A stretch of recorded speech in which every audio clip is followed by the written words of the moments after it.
center of mass of semicircular disk, right? So center of mass of semicircular disk को हमें ढूंढना है।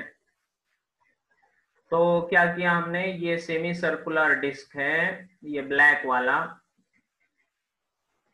इसके एक्स और वाई एक्सिस को कंसिडर करो। इसके सेंटर पे इसका ओरिजिन है ऐसा मान लिया, और वाई एक्सिस को देखो, वाई एक्सिस के दोनों साइड में, वाई एक्सिस के दोनों साइड में आपका डिस्क सेम टू सेम दिख रहा है, एकदम सिमेट्रिक है ना। So your disc is symmetric, disc is symmetric about y axis, y axis के दोनों साइड में सिमेट्रिक है, इसका मतलब सेंटर ऑफ मास इसी लाइन पर कहीं ना कहीं तो होना चाहिए।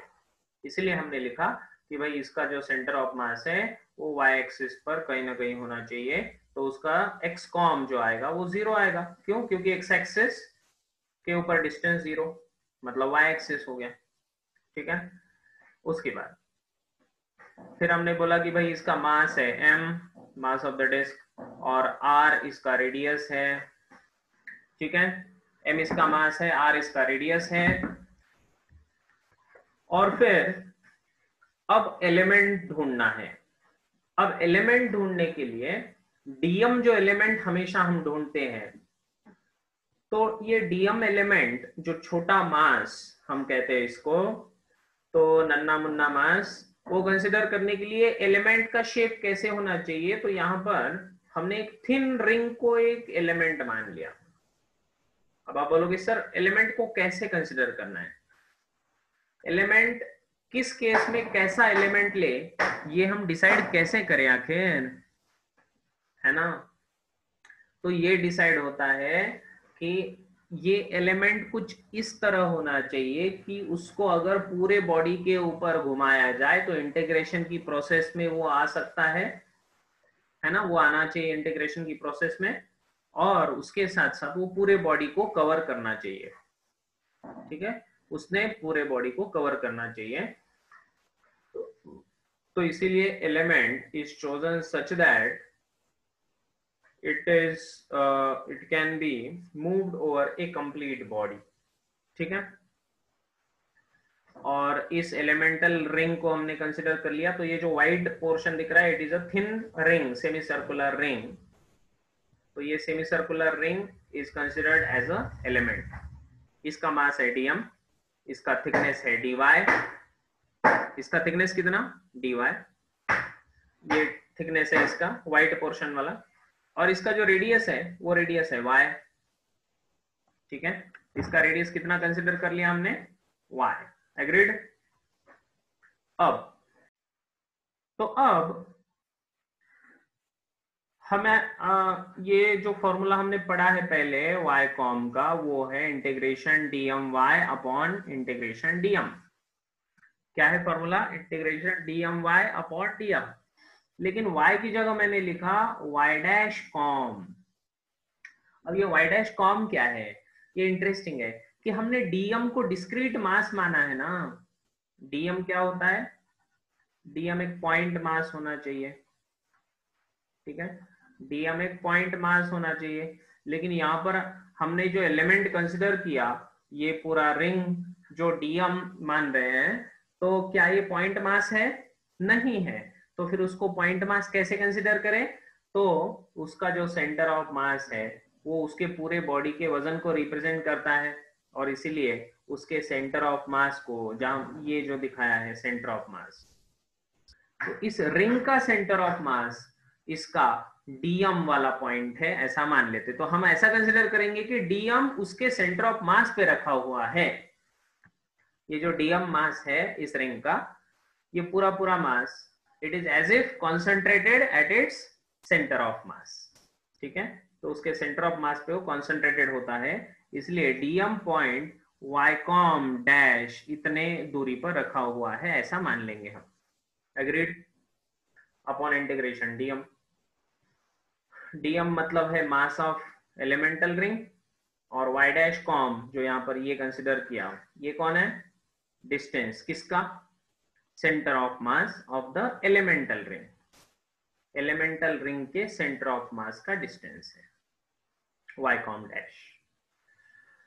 तो ये y कॉम जो होता है किसके लिए, सेमी सर्कुलर रिंग के लिए, ये कल हमने डिराइव किया था, वो है 2r upon pi, semi circular ring का फॉर्मूला 2r बाय पाई। तो अपने सेमी सर्कुलर एलिमेंटल रिंग के लिए, एलिमेंटल रिंग के लिए y कॉम डैश क्या हो जाएगा, 2y अपॉन पाई, क्योंकि उसका रेडियस कितना है, y, उसका रेडियस y, देखो ना इसका रेडियस है y, ये समझ में आया, राइट। इसी तरह अब ये आपका y कॉम का फॉर्मूला बनेगा equal to integration dm into 2y by pi divide by m, क्योंकि इंटीग्रेशन dm क्या बन जाता है, m, सीधा सीधा। ओके, अब dm को ढूंढना है। अब dm क्या होगा, dm ढूंढने के लिए मास पर यूनिट एरिया कंसिडर करना होगा। क्या करना होगा, मास पर यूनिट एरिया, इंपॉर्टेंट है। तो mass per unit area into area of elemental ring, क्योंकि मास कहां पर फैला हुआ है, mass is distributed over the area of the disc, mass is distributed over area of the disc, और इसलिए मास पर यूनिट एरिया की बात करेंगे, और वो एलिमेंटल रिंग का एरिया कंसिडर किया। अब ये जो एरिया है इस एलिमेंटल रिंग का, वो कैसे ढूंढा हमने, तो वो जो व्हाइट स्ट्रिप है आपका, इस व्हाइट स्ट्रिप को दोनों साइड से पकड़ लो और ऐसे खींच के देखो, क्या दिखेगा आपको, एक रेक्टेंगल दिखेगा, ऐसा वाला रेक्टेंगल दिखा है, ये देखो ये रेक्टेंगल है ना, ऐसा रेक्टेंगल दिखेगा, जिसका लंबाई कितना होगा, पाई वाई, लंबाई कितना होगा, पाई वाई, और उसका थिकनेस कितना होगा, डी वाई, समझा, लंबाई होगा पाई वाई और उसका थिकनेस होगा डी वाई, तो वो लेंथ इनटू ब्रेड्थ, उसका हमें एरिया मिल जाएगा। तो वही किया हमने, लेंथ पाई वाई, उसका ब्रेड्थ डी वाई, ऐसे कर लिया। और फिर मास, ये m बाय a को भूल गए थे ना हम, याद है ना, तो m by a integration pi y d y 2y by pi upon m, बस इसको अभी सॉल्व करना है ना। अब इसके लिमिट्स क्या लेंगे हम, लिमिट्स होंगे y के लिए, है ना, y कहां से कहां चेंज हो रहा है, तो चलिए इसको सॉल्व किया जाए। तो यहाँ पर इसको सॉल्व किया हमने, ये y कॉम इंटीग्रेशन, y का वैल्यू बदलेगा 0 से लेकर r तक, r मतलब रेडियस, और अंदर बचा y स्क्वायर डी वाई, इसको y क्यूब बाई 3, और upper limit minus lower limit, और अब ये थोड़ा सा सॉल्व कर लिया तो हमें आंसर मिल गया y COM equals to 4r by 3 pi. क्या आंसर मिला, 4r by 3 pi. Length pi y कैसे आया, पाई वाई कैसे आया, देखिए इसका जो लेंथ है, ये पाई वाई कैसे आया, ये इसको पूछना है बेटे। पाई वाई जो है, तो ये सरकमफरेंस का आधा है, सरकमफरेंस पूरा पूरा सरकमफरेंस कितना होता है, 2 पाई आर, इसका आधा कितना, पाई आर, पूरा सरकमफरेंस 2 पाई आर, उसका आधा कितना, पाई आर, और रेडियस, इस एलिमेंटल रिंग का रेडियस कितना है, y, इसलिए वो बना पाई y। समझा, क्लियर है ना। और कोई डाउट है, बोलिए, और कोई ऐसा चीज है जो नहीं समझ में आया, बोलो फटाफट। No sir.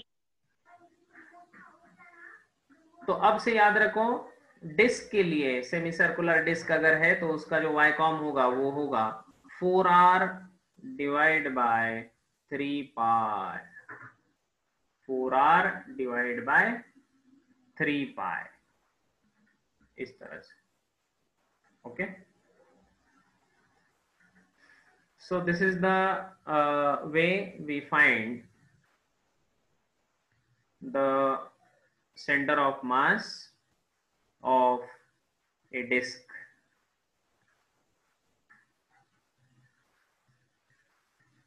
तो इनिशियली समझने में बहुत टाइम लगता है, मुझे पता है ना।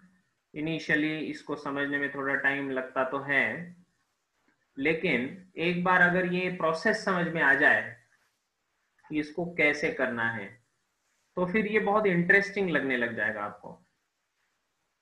ठीक है, एक बार बस इसका मेथड समझना चाहिए कि क्या मेथड से हम इसको करेंगे। ठीक है, तो अब मैं आपको एक लिस्ट देने वाला हूं। तो ये लिस्ट जो है, this is the list of अलग अलग जो डिफरेंट डिफरेंट शेप्स होते हैं। तो उन शेप्स के लिए मैं सीधा आपको लिस्ट दे रहा हूं, इस लिस्ट को याद रखो। ठीक है, और कुछ शेप्स ऐसे होंगे जिनका मैं आपको करने का तरीका भी बता दूंगा। ठीक है, तो चलिए मैं पहले आपको एक प्रॉब्लम कराता हूं। ठीक है, let us take one problem और उसके बाद फिर इसको करेंगे।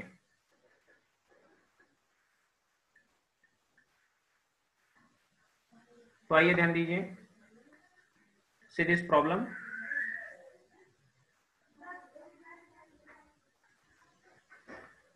तो आपको बोला गया है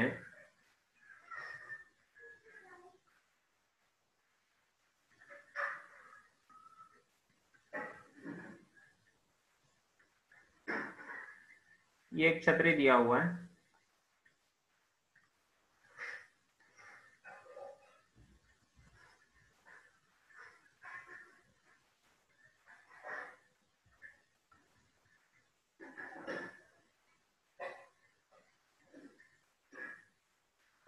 ध्यान से देखो इस क्वेश्चन को।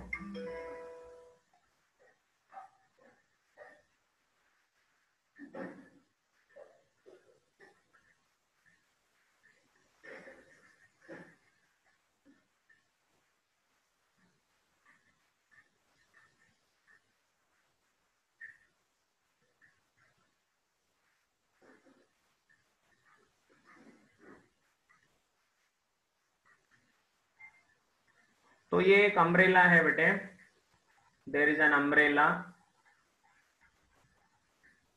ठीक है, with one portion as straight rod, one portion as straight rod of length L and mass M, and another portion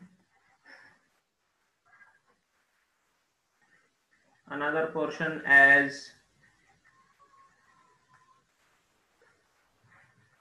semicircular ring। मतलब ये एक्चुअल वाला अम्ब्रेला नहीं है, अम्ब्रेला के जैसा दिखता है लेकिन अम्ब्रेला है नहीं। ठीक है, semi circular ring of radius L/2 and mass M/2। आपको पूछा है find the height of center of mass of system from bottom of rod।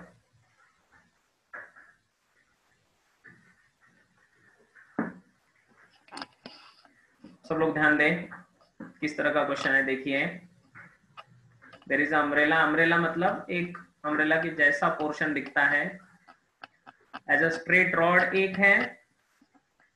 ठीक है, एक स्ट्रेट रॉड है और एक सेमी सर्कुलर रिंग है। तो ये सेमी सर्कुलर रिंग इस रॉड के ऊपर रखी हुई है। तो रॉड का लेंथ है L और मास है M, और सेमी सर्कुलर रिंग का रेडियस है L/2 और उसका मास है M/2। आपको पूछा है find the height of centre of mass. ठीक है, of the system from bottom of the rod. तो अब इस तरह के क्वेश्चन को कैसे करेंगे हम? अब हमें इतना तो पता है कि रॉड का जो सेंटर ऑफ मास होगा, तो रॉड का सेंटर ऑफ मास उसके सेंटर में होगा, यस और नो? रॉड का सेंटर ऑफ मास उसके सेंटर में होगा ना भाई, ये समझे?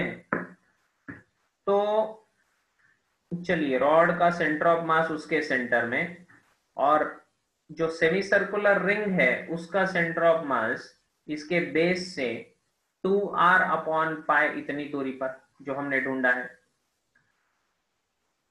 तो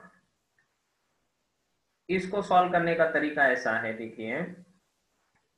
सो इसका तरीका ये है कि पहले आप इंडिविजुअल सेंटर ऑफ मास ढूंढे, फाइंड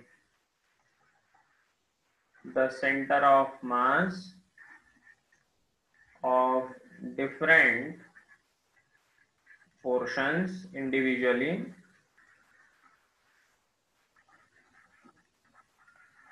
ठीक है? आप सेंटर ऑफ मास ढूंढिए, अलग अलग जो पोर्शंस है उनका सेंटर ऑफ मास ढूंढिए, इंडिविजुअली ढूंढिए, ठीक है? और उसके बाद then consider them as discrete mass system, और फिर इसको डिस्क्रीट मास सिस्टम में कन्वर्ट कर दें। तो इसका मतलब क्या होगा? तो देखिए, इसका मतलब सबसे पहले ऐसा मान लेते भाई कि अपना जो ये जो रॉड है इसका लंबाई कितना है? L है, ठीक है? तो थोड़ा सा यहां से कट कर देता हूं ताकि L/2 दिखे, है ना? हाँ, तो इसका जो सेंटर ऑफ मास होगा वो यहां पर होगा रॉड का, तो इसको मैं बोल दूंगा C1। C1 क्या है? Centre of mass of the rod, जो उसके सेंटर में होगा। क्यों ये पॉइंट यहां पर ही क्यों होगा? क्योंकि इसका रेडियस L/2 है, मतलब ये L/2 होना चाहिए, तो बचा हुआ L/2 होना चाहिए ताकि पूरा उसका लंबाई L आ जाए। तो यहां पर होगा सेंटर ऑफ मास किसका? रॉड का। अब सेमी सर्कुलर रिंग की अगर बात करें तो रिंग का सेंटर ऑफ मास कहां होना चाहिए? इसके बेस से ऊपर 2r/π पर, तो यहां पर होना चाहिए C2। उसका डिस्टेंस नीचे से कितना? यहां से इसका डिस्टेंस कितना होना चाहिए? 2r/π। ये 2r/π कहां से आया?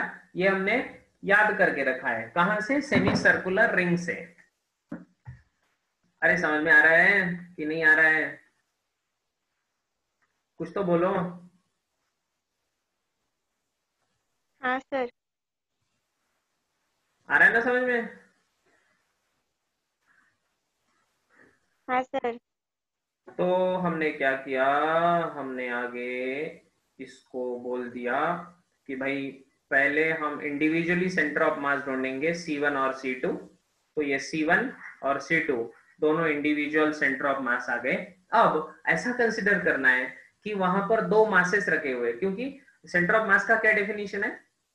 सेंटर ऑफ मास का डेफिनेशन है कि ऐसा पॉइंट जहां पर पूरा मास कॉन्सेंट्रेट होके रह जाए। तो मैं मान लूंगा कि रॉड का पूरा मास C1 पर है और सेमी सर्कुलर रिंग का पूरा मास C2 पे है, ऐसा मान लेते हैं। तो आइए, तो सबसे पहले लिखेंगे कि late C1 is center of mass of the rod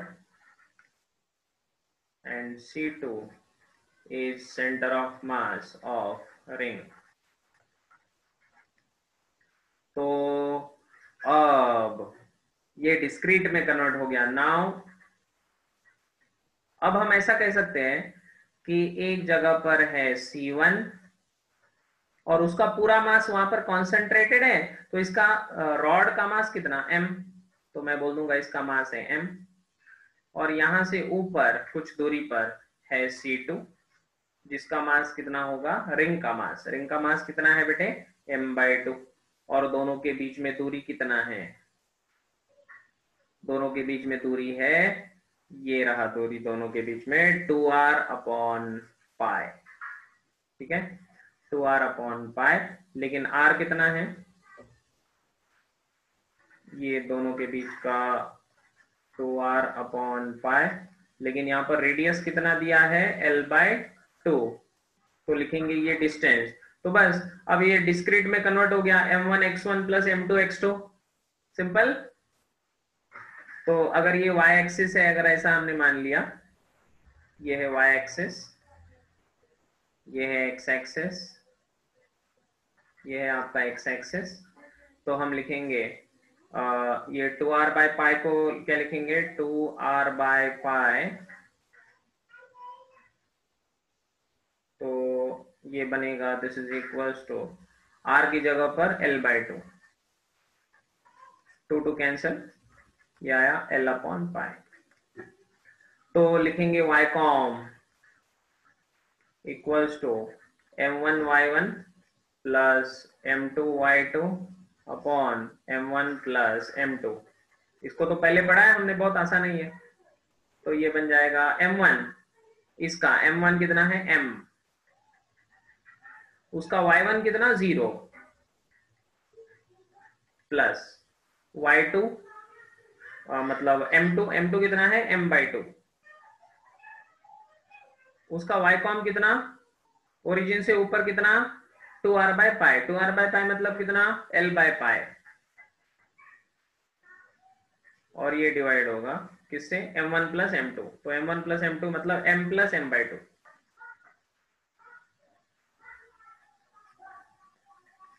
और इसमें से m कॉमन आएगा, कैंसिल हो जाएगा, सो ये l/2π divide by 1 plus 1/2 is 3/2, ये 2 और ये 2 कैंसल, आंसर आ गया l/3π, and that is your answer. Is it clear? ये क्वेश्चन समझ में आया सबके?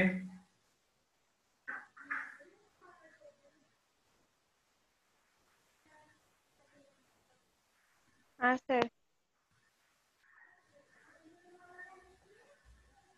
तो इस तरह से हमें इसको करना है।